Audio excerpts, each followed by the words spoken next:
Euh, Est-ce que la lumière est là? Non. Putain, cette lumière de merde. 5 minutes later. Hello les aventuriers, j'espère que vous allez bien de mon côté. Ça va super, je suis vraiment en très grande forme. Je tiens à formuler mes plus vlades excuses pour ce retard. J'avais pas mal de choses à faire de mon côté qui est assez urgent. Donc je suppose que j'ai pas besoin de vous le préciser. J'avais pas mal de choses à faire. Donc normal que la vidéo bilan ait tardé pour sa sortie. Vraiment désolé. Avant que la vidéo commence, si tu es nouveau sur la chaîne, n'hésite pas à liker, à t'abonner et à me faire un petit coucou dans l'espace commentaire. Et je t'y attendrai avec plaisir et je répondrai à toutes les questions que vous vous poserez. Bon, sur ce, j'arrête de faire le clown. On va passer aux choses sérieuses.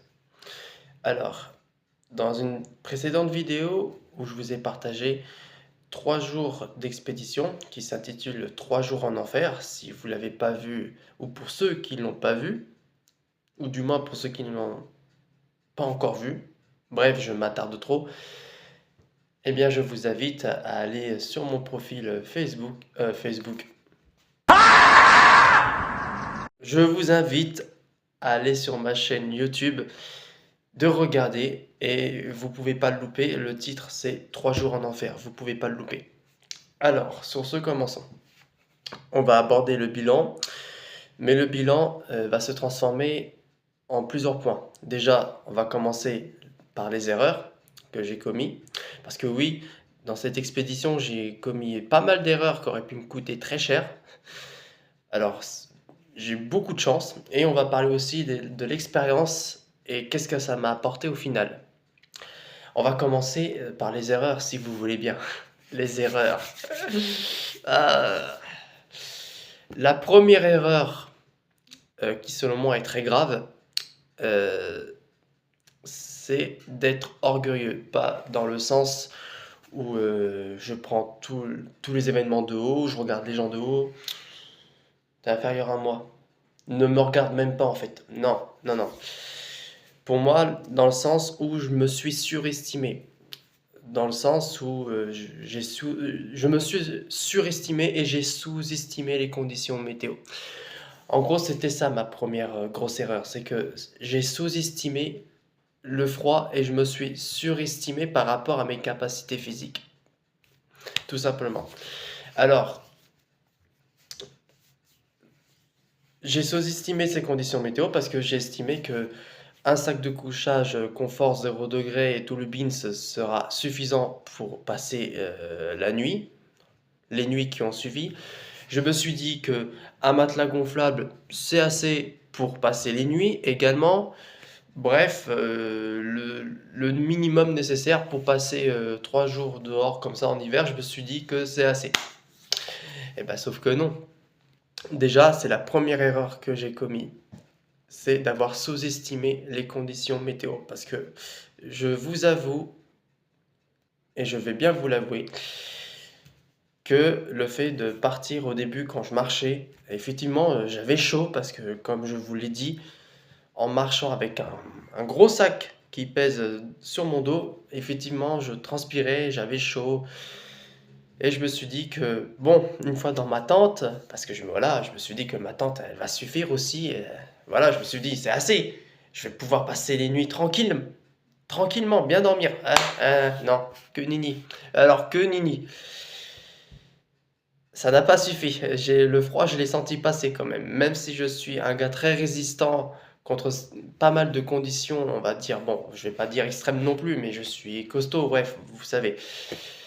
Et bah, même moi, j'ai vite déchanté quand le soir, le premier soir est arrivé. La première nuit, ah là là, j'ai morflé ma race. Mais vous vous en doutez, j'ai sacrément morflé. J'ai dormi 3 heures, tous les 3 heures, j'ai dû me réveiller pour voilà, faire des mouvements, me réchauffer avec un réchaud dans la tente, bref. Et justement, on va s'attaquer à la deuxième erreur. Le fait d'allumer mon réchaud dans ma tente. Alors oui, je sais, C'est une erreur que tout le monde n'est pas censé faire. Mais moi, je l'ai fait, cette erreur. Parce que voilà, j'avais froid, je voulais me réchauffer et je pouvais pas allumer un feu de camp dehors. Sauf que le problème, c'est que en faisant ça, à un moment donné, quand j'ai allumé le réchaud, euh, il s'est passé un petit truc que j'avais pas vraiment prévu. C'est que la flamme, chut, elle s'est levée à un moment, comme ça. Chut. Elle a failli cramer ma tente et tout le matos qui va avec. Ça a failli tout cramer et j'ai failli prendre feu avec. Donc ça, c'est la deuxième grosse erreur qui aurait pu me coûter très très cher. Donc si on fait le bilan de ces deux erreurs, déjà j'ai failli crever d'une hypothermie.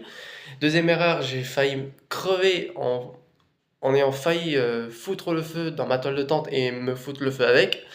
Ensuite, il y a d'autres erreurs que j'ai commises. Alors, je vais essayer de trouver la troisième erreur. Je réfléchis. Ah oui, la troisième erreur, c'est de m'être pas suffisamment équipé et pas suffisamment préparé pour cette expédition. C'est-à-dire que comme je vous l'ai mentionné plus tôt, j'ai estimé que un gros sac de couchage, un matelas gonflable, une toile de tente, voilà, et tout le reste suffit pour passer les nuits dehors. Et bah, j'avais tort. Voilà, c'était ma plus grosse erreur aussi. Voilà.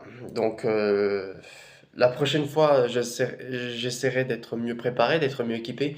C'est vrai que c'était ma première expédition en hiver comme ça. Donc, bon, j'ai réfléchi de sorte à ce que mon expédition se passe bien.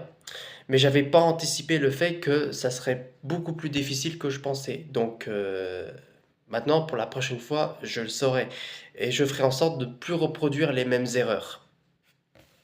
Car si je compte retourner dans ces conditions, alors je vais pas prendre mon sac de 50 litres hein, de merde, même si ça m'a suffi pour 3 jours, bien que j'ai failli canner.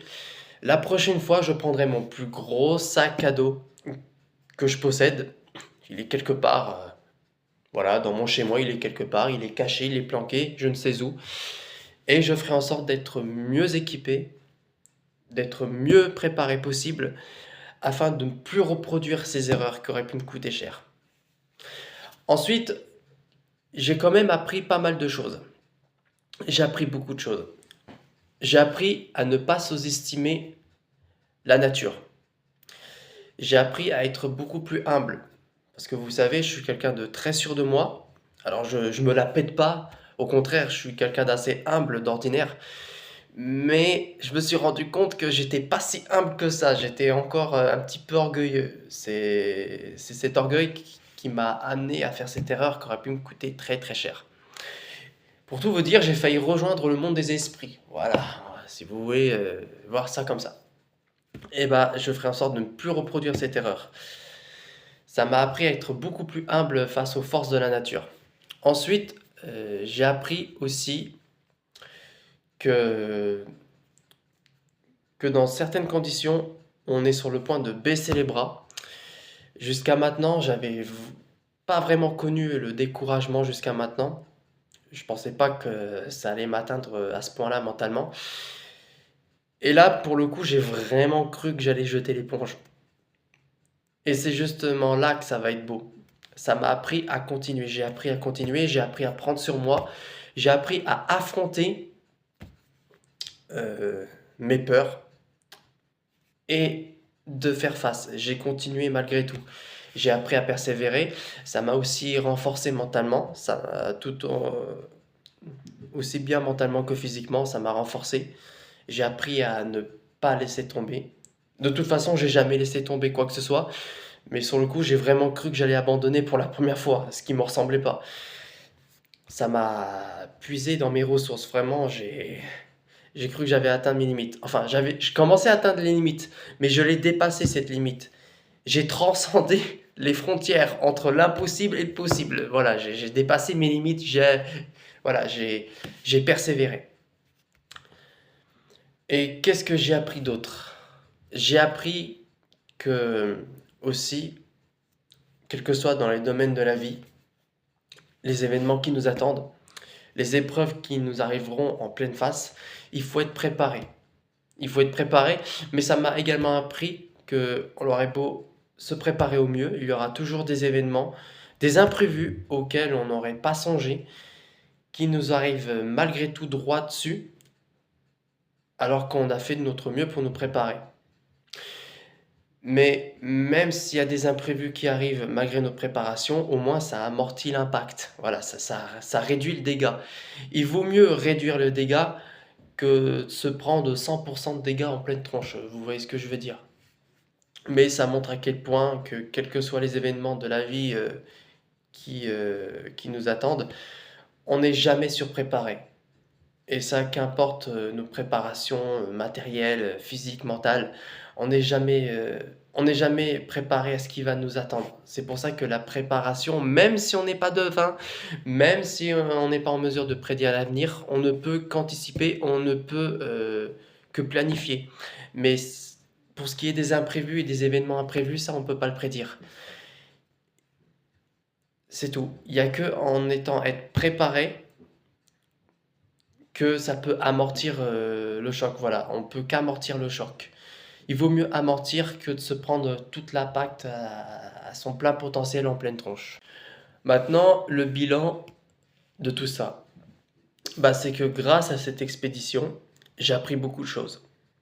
J'ai expérimenté beaucoup de choses, j'ai senti beaucoup de choses. D'un côté, ça a été l'enfer, mais d'un autre côté, j'étais heureux de l'avoir fait. Parce que ça fait un moment que je voulais faire cette expédition en hiver. C'était ma première fois en hiver. Et je suis content de l'avoir fait. Et d'un autre côté, ça m'a donné un sentiment de puissance, de fierté, d'avoir affronté ces conditions et je l'ai vaincu. J'ai vaincu le froid. Enfin, j'ai pas besoin de vous faire un dessin. Vous voyez dans quel sens je. Bref, vous voyez le sens du truc.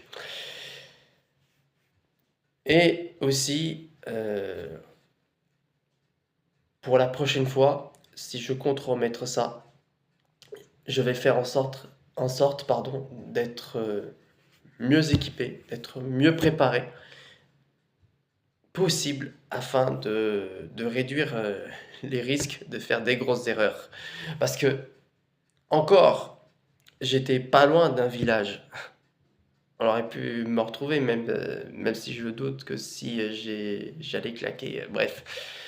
Mais ça m'a appris que dans la nature, dans un milieu hostile, si on fait une erreur, une très grosse erreur, bah dans un milieu hostile, ça ne pardonne pas. Que ce soit pour nous nourrir, que ce soit bah, des erreurs tout con, comme par exemple ne pas penser à bien isoler voilà, son bivouac et tout le bordel. Il suffit d'un détail pour que ça foire. Il suffit d'un détail pour que tout parte en vrille. Une seule erreur dans la nature, ça peut être fatal. Ça peut être fatal, mais vraiment, je ne plaisante pas. Mais grâce à ces erreurs, j'ai appris beaucoup et j'ai acquis de l'expérience. Donc la prochaine fois que je retourne faire des expéditions en hiver, je vais faire en sorte d'être mieux préparé, d'être mieux équipé possible afin de plus reproduire ces erreurs. J'espère que cette vidéo bilan vous aura plu. Et comme je vous l'ai mentionné dans la précédente vidéo, tant que je serai là, l'aventure continuera. Et l'aventure continuera tant que ma passion est brûlante. Prenez soin de vous les aventuriers.